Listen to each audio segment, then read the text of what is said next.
नमस्कार। राम गुलाम राय online classes में आपका स्वागत है।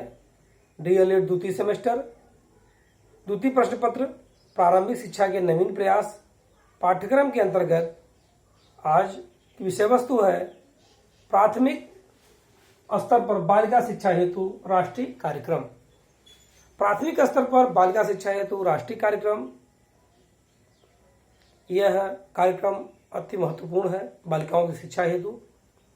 जैसा कि मानव संसाधन विकास मंत्रालय द्वारा विभिन्न सर्वेक्षण कराया गया बालिकाओं के शिक्षा से संबंधित, तमाम प्रयासों के बाद भी बालिकाओं की विद्यालय से दूरी कम नहीं हो पाई, अर्थात बालिकाओं का विद्यालय की तरफ लगाव कम नहीं हुआ।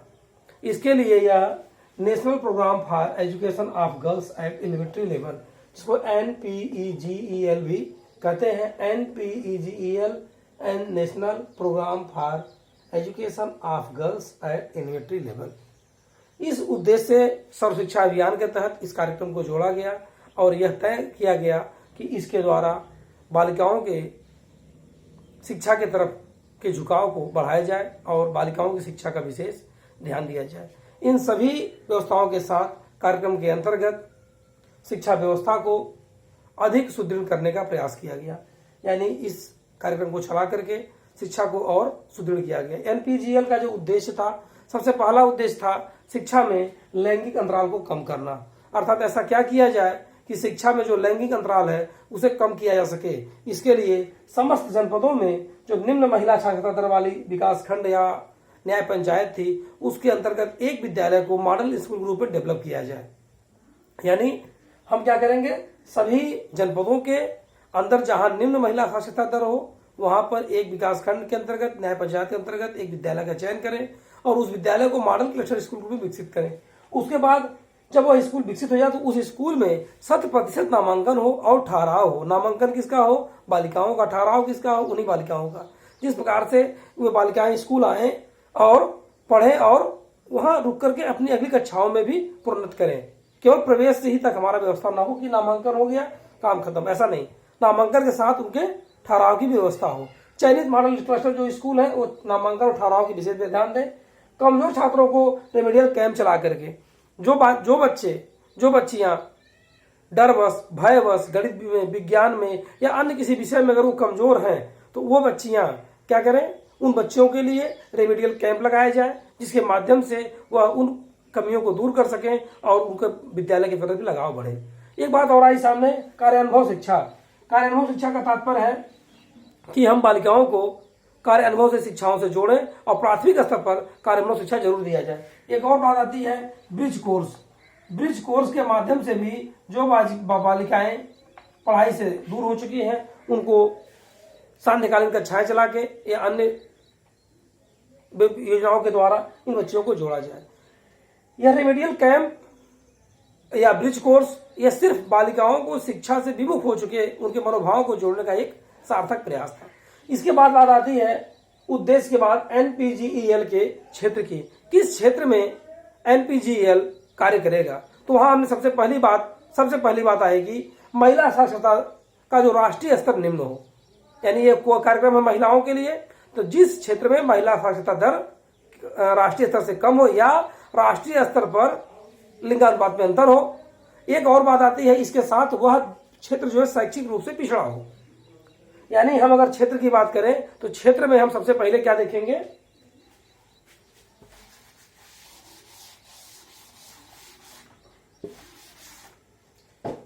क्षेत्र में हम देखेंगे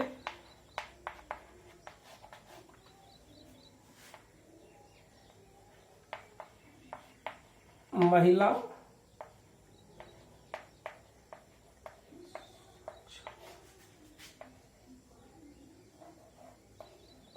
दर राष्ट्रीय स्तर पर कम हो।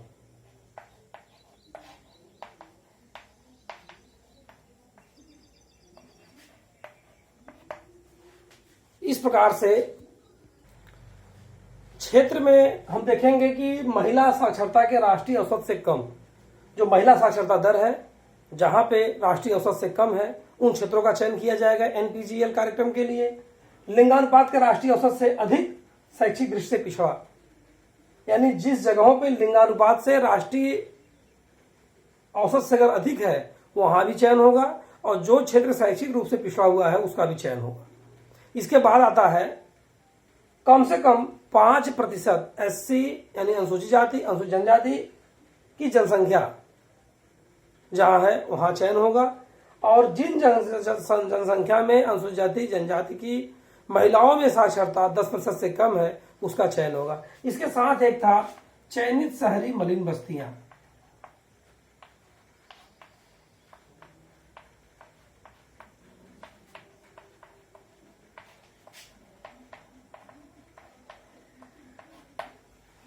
इस प्रकार से NPEGEL कार्यक्रम उन जगहों पर लागू किया जहां पर यह संभावनाएं दिखाई दी, जहां साक्षरता दर कम हो, जहां शैक्षिक रूप से पिछड़ा हो, शहरी मलिन बस्तियां हो, महिला साक्षरता औसत से कम हो, लिंगानुपात से अधिक हो, या अनुसूचित जाति जनजाति बाहुल क्षेत्र हो, वहां पे साक्षरता दर 10% से कम हो महिलाओं की।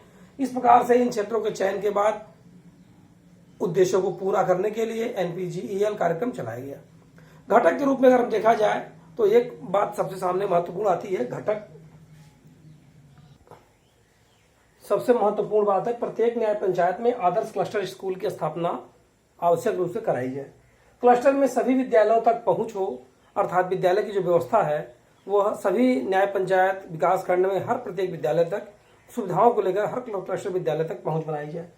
वर्ष 2007 और 8 तक 7,245 विद्यालयों को आदर्श क्लस्टर विद्यालय के रूप में स्थापित किया जाए। यह मूल रूप से प्रत्येक विकास खंड में प्रत्येक न्याय पंचायत में एक विद्यालय का चुनाव हो, उस विद्यालय तक सुविधाओं की पहुंच हो, और प्रत्येक दशा में 2007-8 तक 7,245 क्लस्टर विद्यालय बनाने की एक योजना। इसके साथ NPGEL इन क्लस्टर विद्यालयों का क्या रूप हो, कैसे हो, ये काम करे, उसके लिए उन्होंने उपलब्ध सुविधाओं की बात की। उपलब्ध सुविधाएं, इन क्लस्टर विद्यालयों को सबसे पहले उपलब्ध कराया जाए बालिकाओं के पढ़ने के लिए चौकी की व्यवस्था। चौकी की व्यवस्था 2005 और 6 तक 8,392 विद्यालयों का चयन किया गया, जिसमें इन चीजों को पहुंचाया गया, यानी चौकी की व्यवस्था किया गया। चौकी व्यवस्था ये लगभग कितना हुआ, 8,392। ये समय था 2005 और 6। फिर दूसरे नंबर पर बात आई पुस्तकालय। पुस्तकालय बच्चों को पढ़ने के लिए national book trust of India के माध्यम से विद्यालयों में इस पुस्तकों की व्यवस्था कराई जाए। फिर आई बात साइकिल और झोलों की। बच्चियों में गत्यात्मकता को विकसित करने के लिए साइकिल और झोलों की निःशुल्क वितरण कराया जाए। साथ ही साथ निःशुल्क यूनिफॉर्म, चौकी, पुस्तकालय,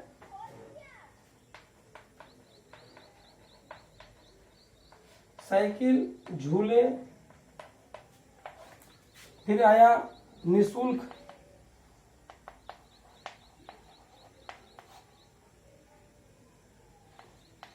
पुस्तक,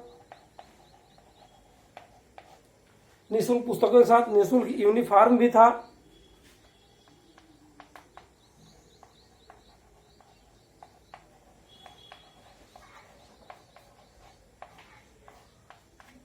इसके साथ बहुउद्देशीय कमरे, जिन कमरों में हवा, शौचालय, प्रकाश, इन सभी व्यवस्थाओं के साथ किचन की भी व्यवस्था हो। उपचारात्मक शिक्षा व्यवस्था इन लोगों को चलाया गया। इसके माध्यम से उन बच्चियों में जो शिक्षा के प्रति अरुचि थी उसको दूर किया जा सके। विद्यालय अध्यापक पुरस्कार की भी व्यवस्था किया गया। वर्ष 2008-9 में 9-10 में प्रत्येक जनपदों में यह योजना चला करके चिन्हीकरण करके पुरस्कृत किया गया अध्यापक जो अध्यापक इस प्रकार के कार्यों में विशेष योगदान दिए।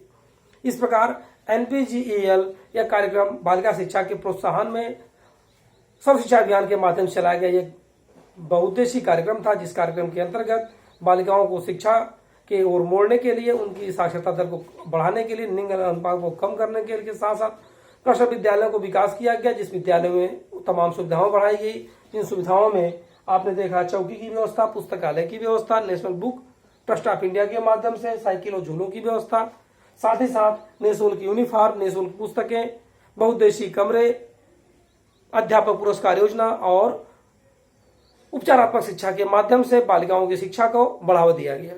इस प्रकार से आज का ये सेशन समाप्त हुआ। धन्यवाद।